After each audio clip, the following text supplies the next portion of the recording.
They can't keep getting away with it! I've noticed VR games come in one of a few conventions. The first two are either the most excessively realistic firearm you've ever operated, and the second is swinging a stick. It seems like when shit hits the fan, shit being my Knuckles controller, swinging and shooting are the go-to VR mechanics. The next convention is what I like to call real life, but cheaper. Driving, cooking, construction, you know, activities you could technically do in analog reality. What? What, you think I can't woodwork? I've built a wall before. My dad built a wall, and I helped it, I'll prove it! First off, you gotta build a frame. Then you fix your f***ups when you didn't measure it right. Add the plywood, trimming, bake it 450 for 18 minutes, choose an ugly dark green because you thought it looked cool at the paint store, and BAM! This is a pretty good wall if I say so myself. All that's left now is to dent it playing Beat Saber. So, guns, sticks, realism, then you have interactive movies. These will pretend to be a video game, they may even convince you they are one. Gently, gently now. Okay, alright.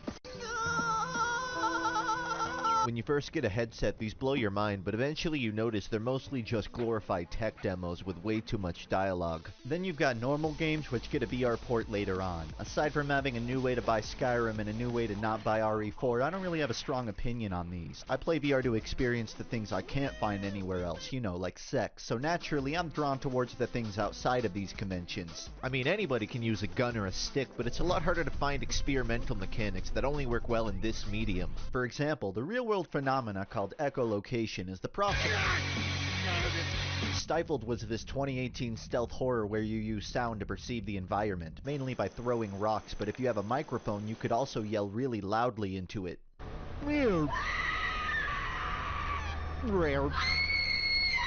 It also supports VR, which they advertise with the cadence of a Windows firewall notice. Echolocation works really well when you have a physical play space to turn around in, and throwing objects fits perfectly into a control scheme built around physically swinging your arms. On paper, this should be like the definitive VR experience. It's got body immersion, depth perception, and non-conformity to conventions. All you use your hands for is walking, which doesn't make sense. That's what feet are for. The truth is, this is a really bad VR port. For starters, you pick up rocks by staring directly at them and pressing B. You also toss them by pressing B. 24 years of windmill exercises only for Stifled to give my upper body a rain check. You stealth around listeners by baiting them with sound. It's real scary. Makes me wish I had a soft miniaturized version of my own head to hold for protection.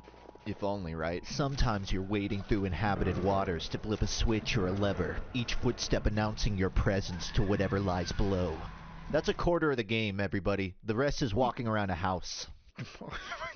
Oh, my Doug Walker cosplay. The movement, the mechanical depth, the story. I can't even tell if this is part of the story anymore. I think the game's just actually broke. Avoiding a pessimistic outlook, I'd describe this as delightfully undercooked. Garlic powder. I do think this concept of sound-driven design holds a lot of promise as a VR game. Throwing things, narrow spaces, horror elements, it's a great concept, but an iffy execution. I rate this Christmas with Weezer. Oh wait, they made a movement shooter. Well, in that case, Red. Also, the movement shooter died, so bingo. A few months later, this game called Blind releases. Totally different developer, but same idea. This one designed from the start for VR. Actual hand functionality, actual throwing stuff, and you get a whacking stick. Alright, that's pretty fun. What's weird is most of the game's puzzles, which is arranging gears and valves and clocks, there's a lot of arranging here, but not a lot of sound or physics related stuff. Not to misinterpret, there are tons of active listening mechanics, like memorizing a song, the beeps of a ventilator, some, You definitely listen a lot, but the echolocation ends up totally perfunctory to the rest of the game. You're barely ever throwing stuff. You can't pick up objects remotely, so you have to physically walk up to them, and even when you do, there's no storage system, so eventually your fingers get so tired of holding the controller, you just go back to whacking anyways. It's like being in an escape room with a flashlight you have to slam against the wall every 6 seconds. If you're gonna run with this blind concept, it'd be cool for it to be a main staple of the game. Let me throw rocks down holes. Let me toss an alarm clock on a pressure plate, and some enemy that chases sound runs after it. Something that facilitates the name of the game. Speaking of, you'd have to be blind to not pick up this music box. You wind it up to find tuning forks. It's a pretty clever sound puzzle about blending visible light and letting a Dark Souls hollow out from prison. Pretty much the only good sound puzzle in the game. The rest of it is a grimdark, unskippable cutscene which I spent dancing through, but basically your mom was abusive, so you Germaned her through a window, and now there's a sound demon chasing you in the last level, but wouldn't you believe it?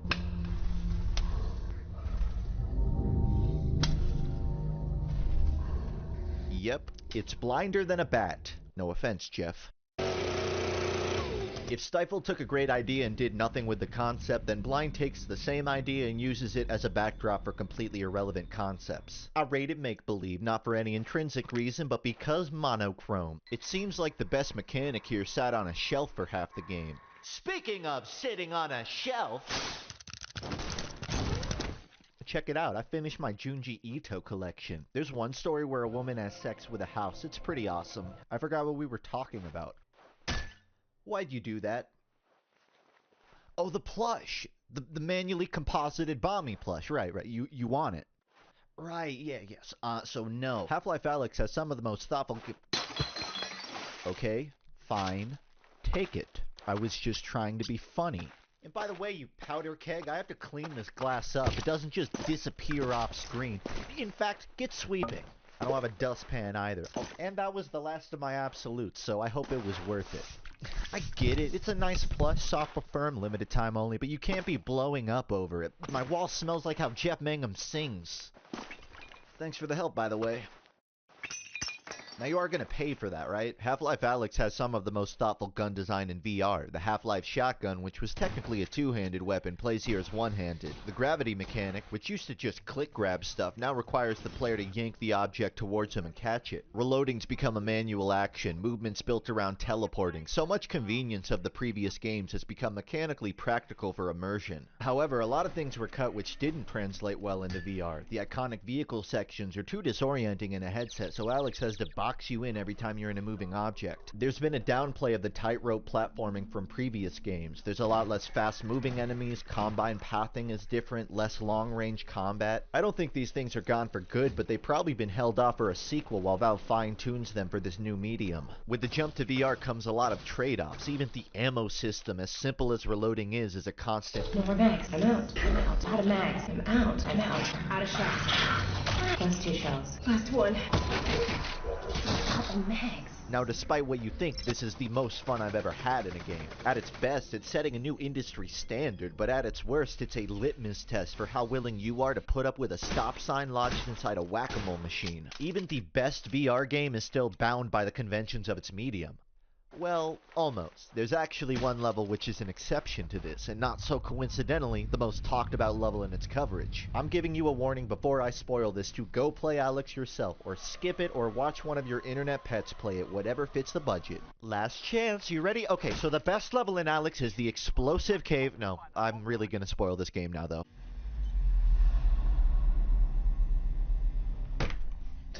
I hit my wall. So by this point in the game, you're used to shooting anything that moves. The story's been beelining like a tram ride throughout City 17's wreckage towards this floating vault at the city center. Then you get to Chapter 7 and the game's like, okay, flip script time, Russell can't talk anymore. Your guns, forget them. You're stuck in a distillery now, which is also home to a certain somebody. Thanks. What the hell was that?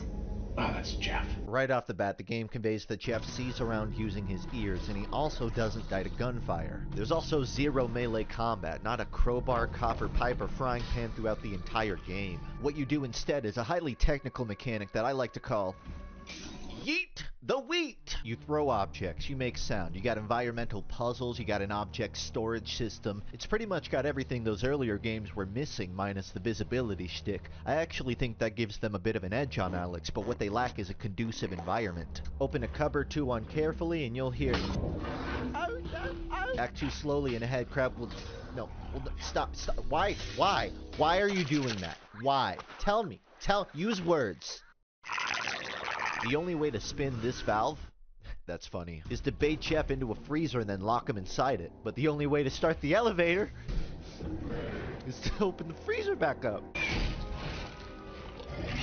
I miss guns. This plays out like a sound and physics-driven horror stage, a 30-minute detour to what's an otherwise curated 12-hour experience. A lot of VR games are mechanically replicable on a 2D screen. Even most of Alex is to some degree just a crosshair puzzle with nice environments. This is much harder to say for the distillery. Sometimes you've got to narrowly dodge around Jeff in a tight space, orient and guide objects in a particular motion, physically cover your mouth while throwing bottles around a corner. Things that would play out really finicky in any other medium besides this. It's on a very short list of only works in VR concepts. It feeds that primal urge you have when you're walking to the kitchen with a plate and you think, God, I just want to smash this against the pavement as hard as I can! I mean, I wouldn't do it. Not with the good plates. What a solid game. It's a real ultra ego out of a blue, you know? Innovative, but sort of an acquired taste. And yeah, that's pretty much it. Guns and sticks are cool, but I like the weird stuff sometimes too. And these are just like 3 examples, but there's a lot more out there, so feel free to recommend me stuff.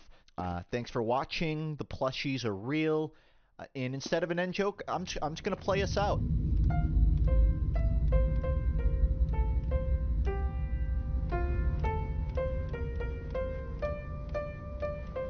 Justin's coming to tell.